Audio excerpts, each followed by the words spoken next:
नमस्कार प्रेक्षकांनो, मालिकेच्या पुढील काही भागांमध्ये आपल्याला खूपच जबरदस्त असा ट्विस्ट पाहायला मिळणार आहे. कारण समरने अशी अट घातलेली असते, अंशुमनला सांगितलेलं असतं की आत्ताच्या आत्ता तू सत्य सांग. आता जर का तू खरं सांगितलं तर गोष्टी मी ॲक्सेप्ट करेल, पण जर का DNA टेस्ट केली आणि त्यामध्ये जर कळलं तर या बाळाचा बाप तू आहे तर मी तुला कधीच ॲक्सेप्ट करणार नाही. आत्ता मी माणूस म्हणून तरी तुझ्यासोबत चांगलं वागू शकतो, पण या सगळ्या जर गोष्टी झाल्या तर मी कधीच तुला ॲक्सेप्ट करणार नाही. या घरातील कोणत्याही माणसाशी तुझे कसलेही संबंध नसतील, एवढं लक्षात ठेव, असं जेव्हा सांगितलेलं असतं तेव्हा मात्र इकडे आता अंशुमन आणि मल्लिका या दोघांनी एकत्र येत एक मोठा डाव रचलेला आहे. आणि त्यांनी डाव असा रचलेला आहे की आपण DNA रिपोर्टच बदलायचे, म्हणजे तिथे जाऊन त्या माणसाला पैसे द्यायचे आणि रिपोर्ट बदलून टाकायचे. जर का रिपोर्ट बदलले तर त्या बावळट मोलकर्णी बरोबर लग्न करावं लागणार नाही, असा यांचा डाव ठरलेला असतो. पण स्वानंदीला या गोष्टीची पुरेपूर कल्पना असते. स्वानंदीला माहिती असतं काय होणार आहे आणि गोष्टी कशा पद्धतीने होणार आहेत. त्यामुळं स्वानंदीने आता ठरवलेलं असतं काहीही झालं तरीही आता सतर्क राहायचं. मग जेव्हा DNA रिपोर्ट बदलण्यासाठी पैसे द्यायला अंशुमन आणि मल्लिका जातात तेव्हा स्वानंदी समरला घेऊन तिथं जाते आणि त्यांचा डाव उधळून लावते. आता हे सगळं कशा पद्धतीने होणार आहे ते आपण आपल्या आजच्या या व्हिडिओमध्ये पाहणार आहोत. त्यासाठी व्हिडिओ शेवटपर्यंत पहा. त्याचबरोबर चॅनलवरती नवीन असाल तर चॅनलला नक्की सबस्क्राईब करा. इकडे आपल्याला पाहायला मिळतं की स्वानंदी आता घरी आलेली असते आणि तिथे लग्न चालू असतं. तिने चिंगीला सोबत घेऊन आलेली असते. त्याच वेळी तिथे स्वानंदी येते आणि थांबा म्हणून ओरडते. सगळेजण पाहू लागतात. समर विचारतो, स्वानंदी मॅडम काय झालं? तेव्हा स्वानंदी म्हणते की राजवाडे हे लग्न थांबवा. तेव्हा स्वानंदी म्हणते की प्लीज राजवाडे. समर म्हणतो काय बोलताय तुम्ही हे सगळं? स्वानंदी म्हणते की हो, जे खरं आहे ना तेच मी बोलत आहे, हे लग्न थांबवा. आता जेव्हा हे लग्न थांबवायला सांगितलं जातं तेव्हा मात्र स्वानंदी पुढे जाते आणि अंशुमनला म्हणते तुला लाज वाटली नाही? एखाद्या मुलीच्या आयुष्याशी खेळताना तुला लाज कशी वाटली नाही? असं म्हणत आता अंशुमनच्या तिने कानाखाली वाजवायला सुरुवात करते. तेव्हा समर विचारतो काय झालंय स्वानंदी मॅडम, एकदा सांगाल का मला? आता असं म्हटल्याबरोबर मग इकडे समरला स्वानंदी सांगायला सुरुवात करते की इथे एक गोष्ट घडलेली आहे. तेव्हा समर म्हणतो की काय झालंय नक्की, काय म्हणायचंय तुम्हाला? त्यावरती तिथे लगेचच स्वानंदीने सांगितलेलं असतं की चिंगी जी आहे ती प्रेग्नंट आहे. तिच्या होणाऱ्या बाळाचा बाप अंशुमन आहे. हे ऐकता क्षणी धक्का बसलेला असतो आणि सगळेजण पाहू लागतात. हे सगळं काय घडतंय, या सगळ्याचा अर्थ काय आहे, असं जेव्हा विचारलं जातं तेव्हा मात्र समरला स्वानंदी सगळ्या गोष्टी सांगायला सुरुवात करते. हे सगळं कशा पद्धतीने घडलेलं होतं, नक्की काय काय झालेलं होतं, या सगळ्या गोष्टी सांगायला सुरुवात झालेली असते. आणि मग स्वानंदी सांगते की मी चिंगीच्या रूममध्ये गेले होते.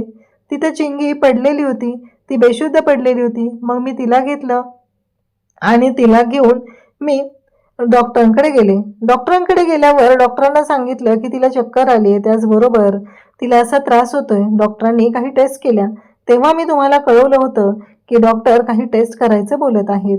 तेव्हा मात्र इकडे समर म्हणतो की बरोबर आहे.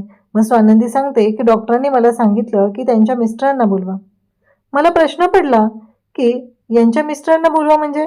आता मी त्यांना सांगितलं की अहो डॉक्टर काय बोलताय तुम्ही हे सगळं? अहो तिचं लग्नच झालेलं नाहीये, तर मिस्टरांना कसं बोलवणार आहे? तेव्हा स्वानंदीचं हे बोलणं ऐकून समर म्हणतो काय बोलताय तुम्ही हे सगळं? स्वानंदी सांगते की हो, कारण डॉक्टरांनी जेव्हा सांगितलं की ती प्रेग्नंट आहे तेव्हा माझ्या पायाखालची जमीन सरकली. समरला सगळं आठवत असतं. स्वानंदीने फोन केलेला होता, स्वानंदीनेही काही गोष्टी सांगितलेल्या होत्या आणि मग मात्र स्वानंदी समरला बोलत असते. आणि मग डॉक्टरांनी मला तिचे रिपोर्ट दाखवले, त्यामध्ये सांगितलं की ती प्रेग्नंट आहे. डॉक्टरांनी मला एकच विचारलं की ती कुठे बाहेर जाते का, तिचं कोण आहे का, तिच्या आयुष्यात कोणी मुलगा आहे का? मला मात्र प्रश्न पडलेला होता, या सगळ्याचं काय करणार आहे हा मोठा प्रश्न होता. तेव्हा स्वानंदी समरला सांगू लागते की मला कळलंच नाही की मी या सगळ्यातून कसा मार्ग काढणार आहे आणि काय करणार आहे. पण जेव्हा बाहेर आल्यावर मी चिंगीला विचारलं तेव्हा मात्र चिंगीने मला सांगितलं नाही, पण मला कळलं, कारण मला प्रत्येक वेळेस जाणवत होतं की अंशुमन आणि ती दोघं जण जवळ येत आहेत. आणि आता या गोष्टीचा उलगडा झालेला आहे. तेव्हा समर म्हणतो, काय बोलताय तुम्ही, हे सगळं तुम्ही अंशुमनवर आरोप करताय. तेव्हा स्वानंदी म्हणते की नाही. तेव्हा चिंगी तिथे येते आणि म्हणते की नाही दादा, मी जे खरं आहे ते सांगत आहे आणि मी माझ्या पोटातल्या बाळाची शपथ घेऊन सांगत आहे की हे सगळं जे काय आहे ते अशा पद्धतीने झालेलं आहे. तेव्हा मात्र आता स्वानंदी आणि त्याचबरोबर समर दोघंही तिथं असतात आणि मग दोघंही बोलू लागतात. त्यासोबतच काही गोष्टी घडत असतात. मग मात्र स्वानंदी ह्या सगळ्या गोष्टी सांगते आणि त्याच वेळी इकडे धक्का बसतो आणि मग समर म्हणतो की अंशुमन, आत्ताच्या आत्ता मला सत्य कळलं पाहिजे, आत्ताच्या आत्ता गोष्टी मला समजल्या पाहिजेत नक्की काय झालेलं आहे. तेव्हा मात्र समरला अंशुमन काहीच बोलत नाही. तो म्हणतो की मला हे सगळं पटतंय, पण ह्या सगळ्या गोष्टी चुकीच्या आहेत. माझ्यावरती आरोप केले जात आहेत दादा. कोण आहे ही आणि ही माझ्यावरती असे आरोप का करते? कारण हिचा काय संबंध आहे? प्रत्येक वेळेस स्वानंदी वहिनी माझ्यामध्ये येते, माझं चांगलं झालेलं स्वानंदी वहिनीला बघवत नाही, असं म्हणत आता स्वानंदीवरती आरोप केले जात असतात. तेव्हा मात्र इकडे स्वानंदी म्हणते की काय बोलताय हे सगळं. तेव्हा इकडे अंशुमनला ती म्हणते, बस झालं अंशुमन, आत्ताच तुझं थोबाड फोडलेलं होतं, अजून मी तुझं थोबाड फोडेल आणि तुला दाखवून देईल की रिपोर्ट काय आहेत आणि खरं काय आहे. आज तिच्या पोटामध्ये बाळ वाढतंय, एक आई आहे ती, आणि ती का खोटं बोलेल, ती का स्वतःच्या बाळाची खोटी शपथ घेईल, लक्षात येते का तुझ्या, असं म्हणत आता इकडे समर आणि स्वानंदी तिथे एकत्र आलेले असतात. आणि आता मात्र सगळ्या गोष्टी थोड्या वेगळ्या पद्धतीने चाललेल्या असतात. सगळं जे काही घडत असतं ते मात्र विचित्र असं झालेलं असतं. तेव्हा मल्लिका म्हणते की समर थांब, असं म्हणत मल्लिका समोर येते आणि अंशुमनच्या खांदीशी थोबाडीत देते. अंशुमनला म्हणते की लाज आणलीस तू. तेव्हा तो म्हणतो, आई मी काहीच केलेलं नाहीये. तेव्हा मल्लिका म्हणते की थांब समर, मी बघते त्याला, असं म्हणत त्याला खेचत आतमध्ये घेऊन जाते. आणि तेव्हा मात्र इकडे ती म्हणते की काय केलेस हे, आता मान्य करू नकोस, आपण DNA रिपोर्ट बदलूया, नाही तर तू जर आत्ता मान्य केलं तर ह्या सगळ्या गोष्टी तुझ्या अंगलट येतील, एवढं लक्षात ठेव, असं सांगितलं जातं. तेव्हा मात्र आता समर म्हणतो की एक गोष्ट लक्षात ठेव अंशुमन, आता जर का तू मान्य केलंस तरच मी हे सगळं ॲक्सेप्ट करेल, कारण तू त्या बाळाचा बाप आहे, ही गोष्ट तू ॲक्सेप्ट कर.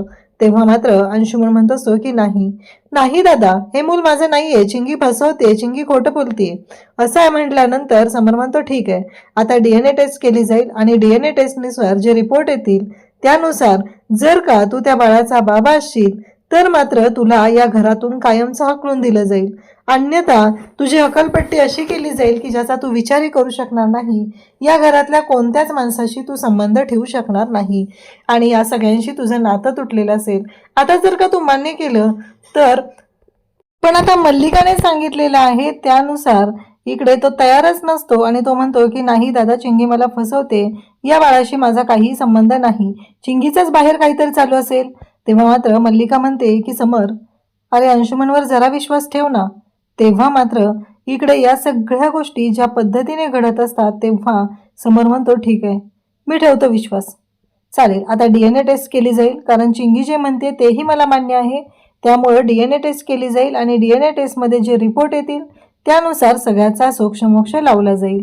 आता मात्र अंशुमनच्या शिट्ट्या वाजू लागलेल्या असतात, त्याला कळायचं बंद झालेलं असतं आणि तो म्हणत असतो की मला कळत नाहीये दादा काय करायचं आहे ते. पण आता इकडे खंबीरपणे उभी राहिलेली असते ती म्हणजेच मल्लिका. मल्लिका म्हणते की चालेल, आता DNA टेस्टसाठी सॅम्पल दिले जातात आणि इकडे DNA टेस्ट केली जाते. पण ज्या लॅबमध्ये DNA टेस्ट केली जाते त्या लॅबमध्ये इकडे समर त्याचबरोबर स्वानंदी दोघंही रिपोर्ट देतात आणि त्यानंतर म्हणजे सॅम्पल दिलं जातं आणि त्यानंतर पुढचा रिपोर्ट मिळणार असतो. त्याआधी मल्लिका आणि अंशुमन दोघंही तिथं जातात आणि त्याचबरोबर तिथे गेल्यानंतर त्यांनी जो काही गोंधळ घातलेला आहे ते मात्र स्वानंदीने अगदी हुशारीने शोधून काढलेलं असतं, कारण आनंदला सांगितलेलं असतं, आनंदने त्याच्यावरती बारीक लक्ष ठेवलेलं असतं आणि या सगळ्या गोष्टीचा सोक्षमोक्ष लावलेला असतो. आनंद तिथे जातो आणि पाहतो तर काय त्याच्या लक्षात येतं, मग समर स्वानंदीला त्याने बोलवलेलं असतं, कारण तिथे आणि मल्लिका आणि अंशुमन पैसे देत असतात आणि रिपोर्ट बदलायला सांगत असतात. या गोष्टीचा सोक्षमोक्ष लागलेला असतो. त्याचबरोबर इकडे समर म्हणतो की बस, आता समर आणि स्वानंदी तिथं पोचलेले आहेत आणि तिथं गेल्यानंतर हे सगळं पाहतात. त्यावेळी इकडे धक्का बसलेला असतो, तिथे पोलिसांना घेऊन गेलेले असतात. स्वानंदी म्हणत असते की बाद झालं, आता ऐकून घेतलं जाणार नाही, ज्या काही गोष्टी आहेत त्या सगळ्या समजल्या पाहिजेत. आणि पोलिसांना घेऊन जात स्वानंदीने मल्लिका आणि अंशुमनचा बँड वाजवलेला आहे. तर इकडे समरच्या सुद्धा लक्षात आलेलं आहे की यामध्ये मल्लिका काकू अंशुमनला मदत करत आहे आणि या सगळ्यामध्ये मल्लिका काकू सुद्धा सामील आहे हे समजल्यावर समरच्या पायाखालची जमीनच सरकते. तो हादरलेला असतो, त्याला कळायचं बंद होतं या सगळ्या गोष्टी अशा पद्धतीने होतील असं त्याला स्वप्नातही वाटलं नव्हतं. कारण काकू एक बाई असून तो अशा पद्धतीने कशी काय वागू शकली, त्याला कसं काय पाठीशी घालते हा प्रश्न मात्र समरला पडलेला असतो. अशाच अपडेटसाठी चॅनलशी कनेक्ट राहा. थँक्यू.